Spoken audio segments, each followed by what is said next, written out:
Bismillahirrahmanirrahim. Assalamualaikum warahmatullahi wabarakatuh. Baik. Sebelum kita mulakan pembelajaran kita pada hari ini, kita hendaklah baca doa terlebih dahulu. Baca doa. Bismillahirrahmanirrahim. Allahumma aftah alaina hikmataka wanshur alaina min khazaini rahmatika ya arhamar rahimin. Rabbi shrah li sadri wa yassir li amri wahlul 'uqdatam min lisani yafqahu qawli. Amin. InsyaAllah mudah-mudahan apa yang kita belajar hari ini kita akan dapat simpan dalam hati baik-baik, kemudian kita sentiasa ingat di dalam fikiran kita. Baik, seterusnya adab-adab kelas di atas talian. Yang pertama iaitu kita mestilah membuat persediaan. Yang kedua, doa menuntut ilmu. Yang ketiga, hadir dan join. Dan yang keempat, fokus dan ambil nota. Kelima, memberi respon sekiranya guru bertanya. Dan yang terakhir, berterima kasih. Baik, untuk subjek sirah hari ini, topik yang pertama, Ustaz akan terangkan beberapa perkara ataupun kisah yang berlaku dalam topik pertama ni. Baik, topik pertama yang kita akan bincangkan iaitu peperangan Badar Kubra.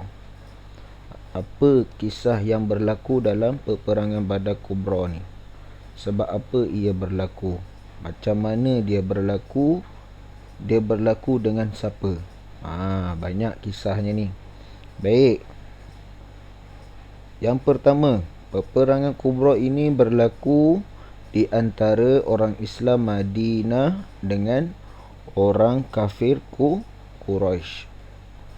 Orang kafir Quraisy ni iaitu orang kafir yang berada di kota Mekah lah.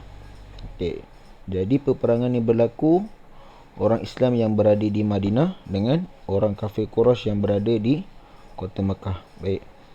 Peristiwa ni berlaku ketika zaman tahun kedua Hijrah, atau erti kata lain iaitu pada 624 Masihi, 13 Januari tahun 624 Masihi. Jadi peristiwa ni berlaku masa Rasulullah dah berhijrah dari Mekah ke Madinah, kemudian duduk di Madinah selama 2 tahun. Baru peristiwa ini berlaku, peperangan ini berlaku. Okey, itu maksud zaman tahun kedua Hijrah. Okey. Baik, yang ketiga, peperangan Badar Kubra ni merupakan peperangan yang pertama di antara orang Islam, ataupun peperangan yang pertama dipimpin oleh Rasulullah sallallahu alaihi wasallam, dan peperangan pertama bagi orang Islam. Okey, saya ulang sekali lagi. Peperangan Badar Kubra ni merupakan peperangan yang pertama dipimpin oleh Rasulullah sallallahu alaihi wasallam. Kemudian peperangan Badar Kubra ni juga merupakan peperangan yang pertama bagi orang Islam sebelum terjadinya peperangan-peperangan lain. Contoh dia macam peperangan Khandaq, peperangan Uhud, banyak lagi perang yang selepas ni. Tapi untuk perang yang pertama iaitu peperangan Badar Kubra. Baik, seterusnya peperangan Badar Kubra ini juga dinamakan sebagai peperangan Safwan dan Bainul Haq wal Batil. Peperangan Safwan ataupun Bainul Haq wal Batil yang bermaksud menentukan kebenaran dan kesesatan. Mana yang benar, dan mana satu yang sesat. Okey. Seterusnya, sebab berlakunya peperangan ni, sebab dia yang pertama, Rasulullah sallallahu alaihi wasallam dan umat Islam yang berada di Madinah berasa bimbang akan ancaman orang Quraisy. Dia rasa takut, risau dengan ancaman dari orang Quraisy. Ancaman yang macam mana? Baik. Ancaman dia, orang Quraisy bercita-cita untuk menghancurkan pengaruh Islam. Maksud dia, orang Quraisy ni, dia kalau boleh dia tak nak bagi Rasulullah dan orang Islam terus menyebarkan agama Islam ni. Kalau boleh diorang nak hancurkan semua orang Islam yang ada dekat kota Madinah. Itu maksud dia, ancaman yang akan datang daripada orang Quraisy. Baik, seterusnya, sebab berlaku peperangan ini juga, Allah Ta'ala telah menurunkan ataupun telah memerintahkan bagi orang Islam untuk berperang. Iaitu Allah Ta'ala turunkan ayat Al-Quran kepada Rasulullah, bagi tahu pada orang Islam untuk berperang. Kat sini turunnya ayat perang yang pertama. Kemudian sebab yang seterusnya iaitu, dan lain tak bukan bagi mempertahankan diri dari penindasan dan pencerobohan.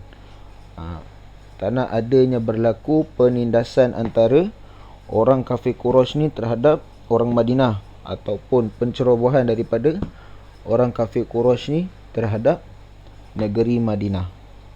Sebab itulah berlakunya peperangan Badar. Baik, okey, ini ayat dia yang Allah Ta'ala turunkan dalam surah Al-Hajj ayat 39. Allah Ta'ala turunkan firman supaya orang Islam ni berperang.